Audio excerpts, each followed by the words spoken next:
Ada narasi penggulingan Prabowo oleh geng Solo agar Gibran bisa naik menggantikannya untuk mengalihkan tujuan utama dari pendemo, menuntut pengesahan Undang-Undang Perampasan Aset. Betulkah ini terjadi?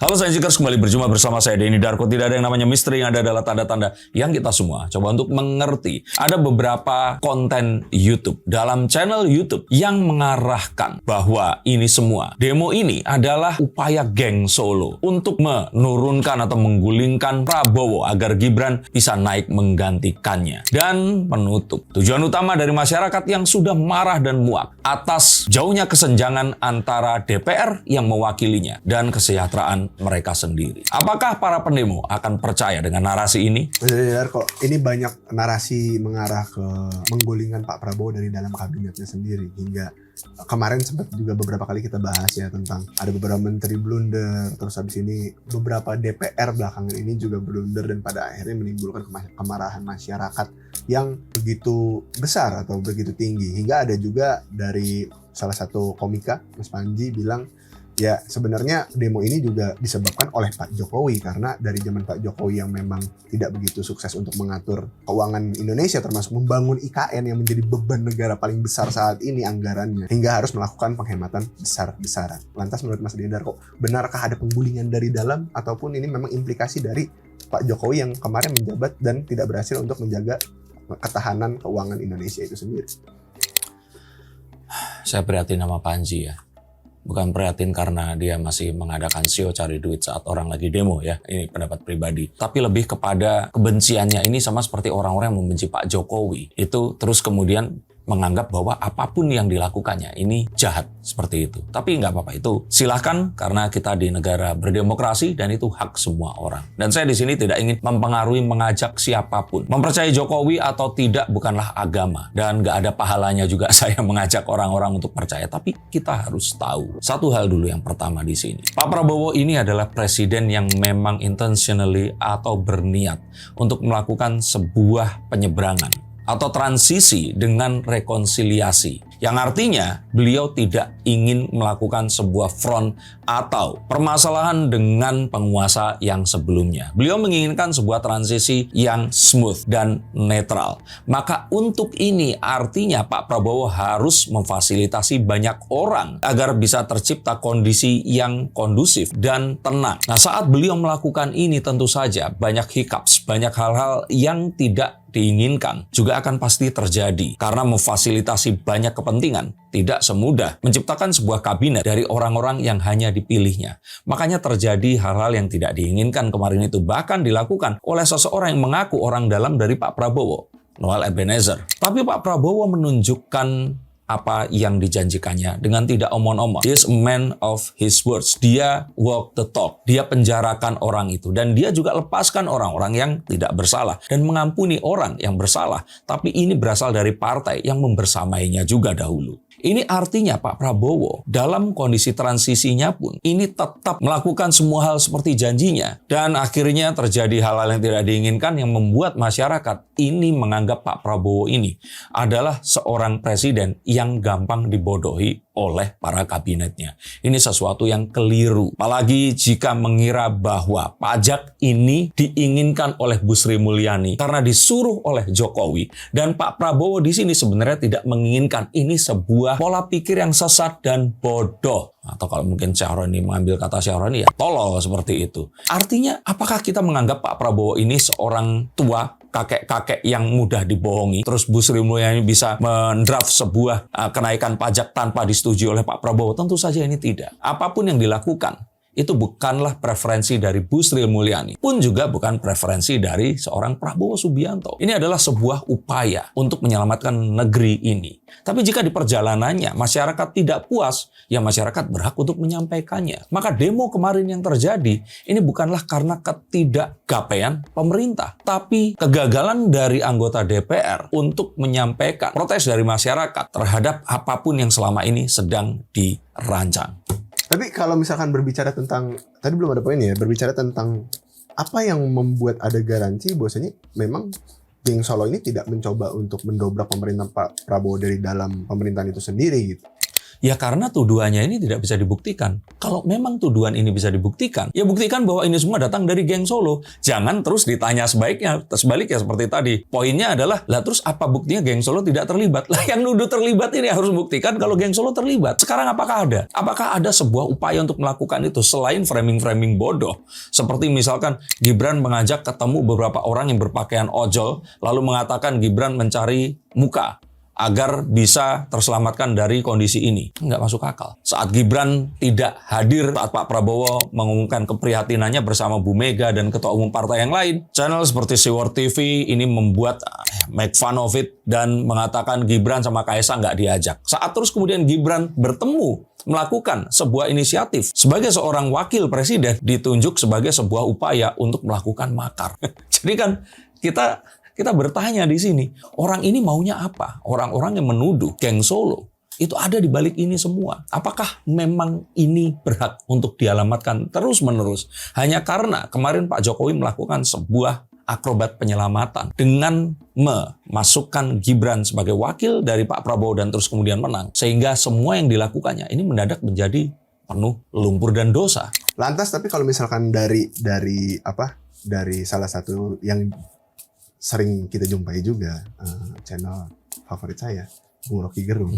Dia bilang juga sebenarnya bukti kuatnya dari pelemahan yang dilakukan geng Solo atau mungkin pendobrakan penggulingan dari dalam pemerintahan ini yang dilakukan geng Solo ini karena Jokowi sekarang ini tuh ketakutan gitu. Isu ijazah palsunya menyeruak, terus dia juga harus diselamatkan dari dosa-dosa pas dia menjabat. Betul. Silahkan berteori seperti itu dan saya setuju kalau Pak Jokowi ini ketakutan terhadap dosa-dosa masa lalunya.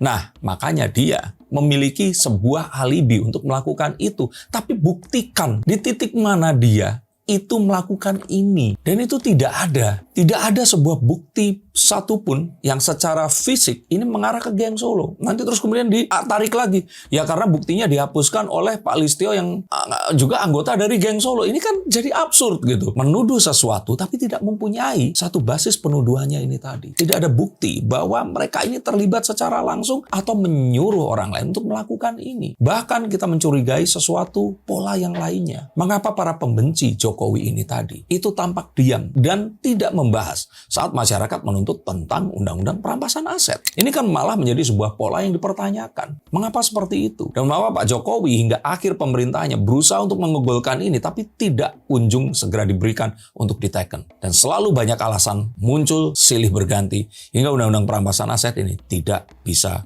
digolkan. Jika ternyata memang ada, siapa tahu ini bisa dipergunakan untuk memenjarakan Pak Jokowi sesuai dengan imajinasi kalian semua ini tadi. Kalau kita bermain tentang spekulasi, kembali lagi spekulasi Mas Panji, di mana memang mungkin pemerintah Pak Jokowi dulu memberikan beban yang cukup berat kepada APBN negara, termasuk salah satunya adalah IKN, yang belakangan ini juga ternyata banyak narasi-narasi yang bergaung bahwasanya IKN ini memang nggak mangkrak, tapi progresnya juga nggak sebagus itu gitu. Jadi pelan-pelan sangat pelan yang kita nggak tahu itu kan akan diselesaikan kapan. Nah, lantas apakah memang terseok-seoknya keuangan atau mungkin dana APBN di pemerintah Pak Prabowo ini dampak dari inkompetensi Pak Jokowi di saat kemarin itu memerintah? Jika kita mempertanyakan inkompetensi Pak Jokowi kemarin itu, maka kita harus juga menanyakan kepada anggota DPR yang mereka ini kemana saat proyek itu tadi diteken untuk dilakukan. Jangan terus sekarang proyek itu sudah terjadi, saat kemarin diglorifikasi, saat sekarang ini dilemparkan menjadi kesalahan tunggal dari Pak Jokowi. Yang pasti di sini, apakah ada aliran dana yang memperkaya beliau? Apakah ada sebuah upaya mengkorupsi dan mengambil dana tersebut sehingga tidak terlaksana seperti yang seharusnya? Semua yang dipertanyakan ini tentang bagaimana proyek itu tadi akan balik modal. Bagaimana proyek itu akan selesai. Bukan bagaimana proyek itu dilakukan dan ternyata uangnya dikorupsi. Betul atau tidak? Nah, jika hal ini terus dipertanyakan, maka pertanyaan berikutnya, apakah memang ini semua akan menjadi salah Pak Jokowi atau kita harus juga merunut tentang kondisi saat ini? Kondisi saat kemarin tiba-tiba ada COVID, terus tiba-tiba ada kondisi geopolitik seperti sekarang ini. Lalu jika memang ternyata itu terjadi, maka kenapa tidak golkan saja undang-undang perampasan aset tadi untuk segera mengetahui apakah Pak Jokowi punya sebuah motif untuk mengkorupsi sehingga dia memaksakan sebuah proyek yang selama ini dianggap tidak menguntungkan akan bisa dibuktikan di situ. Oke, tapi kan banyak juga influencer-influencer ataupun YouTuber-YouTuber, termasuk Mas Ferry Irwandi yang bilang bahwasanya demo ini tuh bukan tentang ketidakpuasan sama DPR aja, tapi ini tentang kelaparan masyarakat karena kondisi ekonomi sekarang itu mencekik masyarakat dengan penghematan di mana-mana. Menurut Mas Darko seperti apa? Ya itu betul juga, tapi kan kita nggak pernah bisa mengetahui juga bahwa penghematan ini adalah sesuatu yang memang harus dilakukan jika kita harus selamat. Tapi kan masalah utamanya bukan penghematan, tapi saat penghematan dilakukan terus kemudian terlihat anggota DPR di sini itu mendapatkan kehidupan yang jauh dari kelayakan yang terjadi pada masyarakat. Kalau ternyata uya-kuya, ekopatrio selama ini mendapatkan uang dari manggungnya dia dan memiliki rumah miliaran atau ratusan miliar, tapi dia bukan merupakan wakil rakyat, saya rasa masyarakat nggak akan semarah sekarang ini. Maka kemarahan ini betul ditimbulkan oleh banyak hal. Tetapi ini semua akan bisa diselesaikan. Saya katakan dengan itu tadi, Undang-Undang Perampasan Aset. Karena DPR RI, terutama di bidang legislatifnya ini tadi, adalah lembaga yang membuat peraturan, membuat rules of the games, yang mana nanti dalam peraturannya ini akan tentu saja bisa menguntungkan atau merugikan pihak yang lain, yang harapannya di sini cukup adil, bisa menguntungkan masyarakat. Tapi pertanyaannya sekarang ini kan bahwa Undang-Undang Perampasan Aset akan menjadi sebuah undang-undang vital, yang akan bisa membuktikan aliran dana, yang akan bisa membuktikan saat seseorang ternyata mendapatkan sebuah keuntungan ekonomi dari sebuah perbuatan yang sebenarnya bukan merupakan wilayah atau haknya, atau mengambil hak atau jatah orang lain ini tadi. Maka ini sebenarnya adalah titik masuknya terhadap apapun yang diproteskan oleh siapapun. Mau Ferry Irwandi, Panji, atau siapapun, kita bisa masuk mulai dari perampasan aset ini. Bahkan untuk orang-orang yang tidak menyukai Jokowi pun, masuklah dari situ. Maka kalian akan bisa memiskinkan Jokowi, Gibran, dan keluarganya jika terbukti bersalah. Dan kalau berbicara tentang mungkin keresahan masyarakat ini bisa dijawab dengan undang-undang perampasan aset, bagaimana dengan statementnya Pak Ahok yang beberapa waktu lalu mungkin sempat menyinggung tentang undang-undang perampasan aset yang bisa saja jika undang-undang ini disahkan justru akan ada oknum dari hakim yang justru bisa saja bermain untuk ya udah mendingan daripada itu dirampas dibeli aja nih sama teman gue setengah harga. Kasih, ini terjadi di negeri Antabarantan. Anggap nih, si A yang nyolong koruptor nih. Gue udah punya dong daftar harta dia dong. Lu mau gue sita semua harta lu? Mau gue sita semua? Atau lu tolong jual ke teman gue murah-murah setengah harga? Daripada lu gak dapat? Aduh, kalau kayak gitu gua nggak pakai kartu aja lah ya.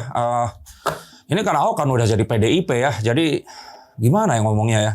Mungkin kalau Pak Ahok akan ditanya, dia akan jawab seperti itu. Ya, tapi maksudnya kita bisa bilang, apakah itu nggak menjadi sebuah, maksudnya orang-orang Pak Ahok itu sedang jadi petugas partai yang sudah nggak bisa ngomong segalak dulu lagi. Itu pendapat saya. Sisanya no comment. Tapi kalau kita bilang ya, sebenarnya kan peraturan apapun itu pasti punya titik lemahnya atau mungkin pasti juga ada oknum yang bisa bermain di sana. Lantas apa yang membuat atau mungkin menjamin optimisme tidak ini ada terjadi? yang bisa menjamin apapun. Dikatakan memang Pak Ahok di situ mengatakan bahwa nanti kalau ternyata ini benar, ada loh oknum hakim yang lebih sadis daripada itu. Oknum jaksa yang juga bisa melakukan pemerasan.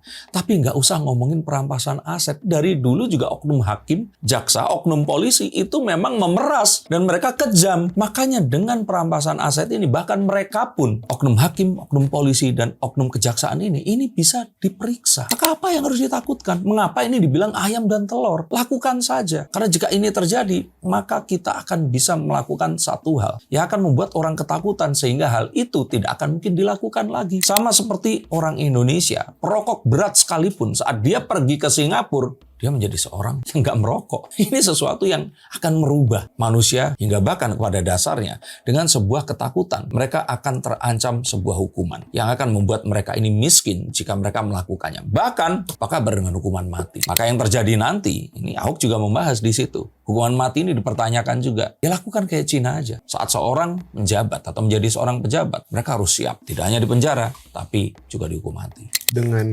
undang-undang yang memang kelasnya ini berpengaruh kepada para penguasa itu. Maksudnya ini kan memang bukan undang-undang receh ya, makanya sulit untuk diresmikan gitu. Apakah ini juga nggak akan membuka celah untuk undang-undang ini jadinya dipolitisasi oleh penguasa yang sekarang? Kan banyak juga yang berpikiran seperti itu. Ya tadi kembali lagi.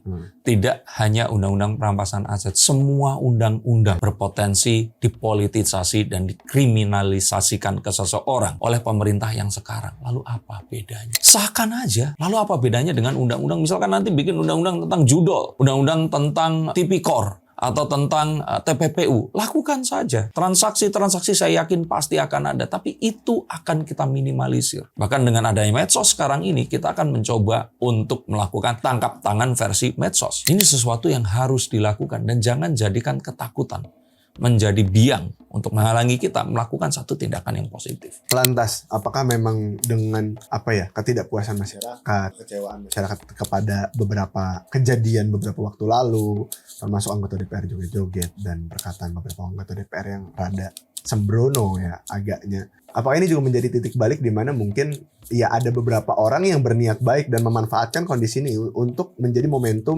mendesak DPR mengesahkan undang-undang perampasan aset itu?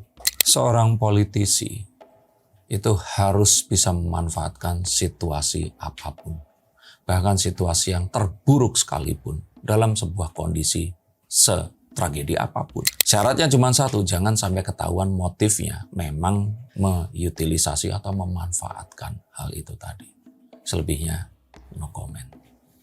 Ya berarti bisa kita bilang ini juga pasti ada dasar politisasi untuk mengangkat isu ini kembali juga kan, dan ini pasti berasal dari orang-orang yang berpengaruh juga. Saya kira iya. Semua yang ada ini tidak murni aspirasi dari masyarakat, tapi ada penunggangan. Dan jika kalian melihat satu pembahasan yang lain, bisa nonton juga konten Guru Gembul yang mengatakan hal yang serupa, saya juga setuju. Dan orang di balik ini pun yang melakukan demo ini bahkan tidak hanya ingin agar ini semua bisa terlaksana, tapi ada juga yang ingin menghalangi. Dan saya juga setuju teori Guru Gembul yang mengatakan orang tersebut adalah dia ini tadi. Nah, jadi saya ingin katakan bahwa apapun tadi tidak terlepas dari manuver politik yang terjadi. Tapi jangan jadikan masyarakat sebagai korban, terutama saat martir sudah jatuh, dan ini semua akan berpotensi berakhir tanpa ada perubahan sama sekali. Lantas, apakah nantinya juga, maksudnya Pak Prabowo bisa menghadapi situasi yang kalau kita bisa bilang sebenarnya banyak orang bilang juga kemarin di medsos ya, Indonesia itu sedang nggak baik-baik aja saat ini, dan pada akhirnya ini akan goal undang-undang perampasan aset ini setelah kekeosan ini terjadi.